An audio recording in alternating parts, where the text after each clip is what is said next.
Assalamualaikum warahmatullahi wabarakatuh. Salam sejahtera bagi kita semua. Shalom, Om Swastiastu, Namo Buddhaya, salam kebajikan. Puji syukur marilah kita panjatkan kehadirat Ilahi Robbi. Salawat bersalamnya semoga tercurahkan kepada junjungan kita yakni Habibana wa Nabiyana wa Maulana Kanjeng Nabi Muhammad sallallahu alaihi wasallam.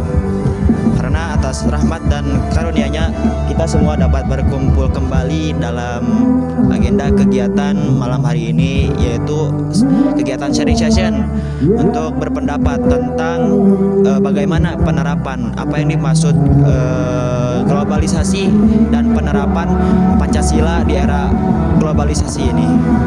Baik, mari kita lanjutkan kepada sharing session untuk pendapat yang pertama yang akan disampaikan oleh teman saya, Abai. Baik, terima kasih. Kalau menurut saya sih Pancasila di era globalisasi ini memegang peran sentral sebagai meja statis yang menjaga kokohnya kepribadian.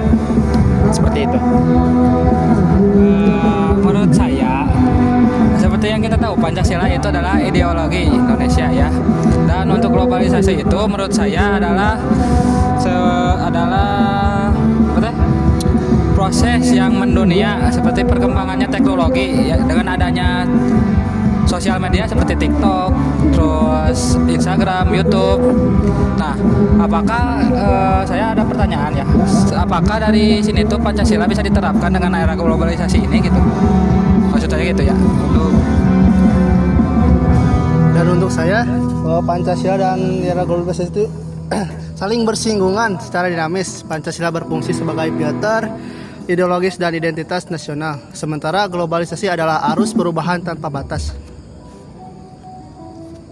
Dari 3 orang pendapat tentang Pancasila dan ideologi di era globalisasi, semuanya cukup mencakup. Menurut saya itu sangat relevan di zaman sekarang karena ada penggunaan di media sosial juga tentunya.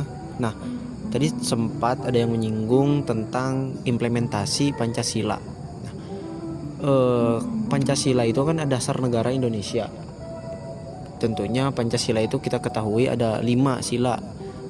Dari 5 sila itu pasti tentunya ada implementasi nyatanya. Bukan hanya sekedar sebatas tulisan saja ataupun hafalan saja. Tentunya pasti ada yang implementasi nyatanya. Mungkin dari implementasi yang pertama, Saudara Epul. Mungkin dari tanggapan dari saya, berarti bagaimana tadi pertanyaannya, bagaimana caranya kita semua penerapan nilai-nilai dasar negara kita ini di era globalisasi ini. Berarti ini tuh artinya adalah bagaimana kita caranya menyelaraskan nilai-nilai dasar kita di era yang sekarang ini. Ya, contohnya ketika sekarang digempur-gempur oleh media sosial yang semakin marak, semakin banyak orang yang menggunakan media sosial, berarti makin banyak juga adat, kebiasaan atau orang asing yang datang ke kita. Bagaimana cara memfilter hal itu semua dan bagaimana cara kita menanamkan dan memperkuat nilai-nilai dasar kita sendiri agar tidak terpengaruh oleh orang lain atau orang asing juga. Ya, contohnya banyak sekarang adat-adat orang luar negeri yang masuk ke dalam Indonesia dan sering diterapkan oleh warga kita sendiri. Tapi pada dasarnya tidak apa-apa, tapi kita juga harus sadar akan nilai-nilai dasar kita sendiri, adat-adat kita sendiri, kebiasaan kita sendiri yang sering kita lestarikan itu harus dijaga. Seperti itu. Jadi pada intinya bagaimana cara mengimplementasinya itu kita harus sadar sendiri, bagaimana cara memfilter, bagaimana cara menyelaraskan hal semua itu yang datang ke kita dan apa yang kita berikan ke mereka. Mungkin ada tanggapan yang lain dari teman-teman saya.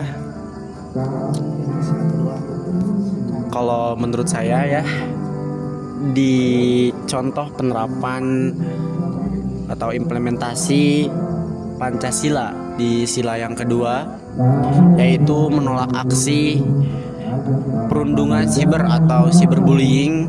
Tidak ada lagi cyberbullying, dan kita aktif dan dalam kampanye di kemanusiaan di dunia. Seperti itu untuk contoh penerapan implementasi dari sila yang kedua. Seperti yang dikatakan oleh teman-teman saya, cara mengimplementasikannya itu dengan kita menggunakan sosial media, karena di zaman ini emang banyak anak-anak muda yang selalu membuka sosial media ya. Jadi saya akan mengambil contoh di sila ketiga ya. Contohnya tuh dengan adanya sosial media ini kita bisa membuat konten yang bisa mempersatukan bangsa Indonesia, seperti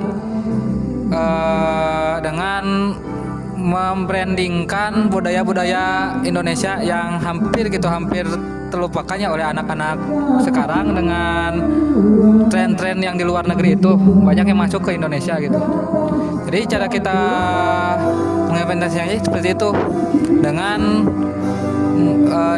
membrandingkan kembali budaya-budaya Indonesia, agar anak-anak Indonesia itu bisa bersatu dan bisa kembali suka dengan budaya-budaya Indonesia. Jadi seperti itu menurut saya.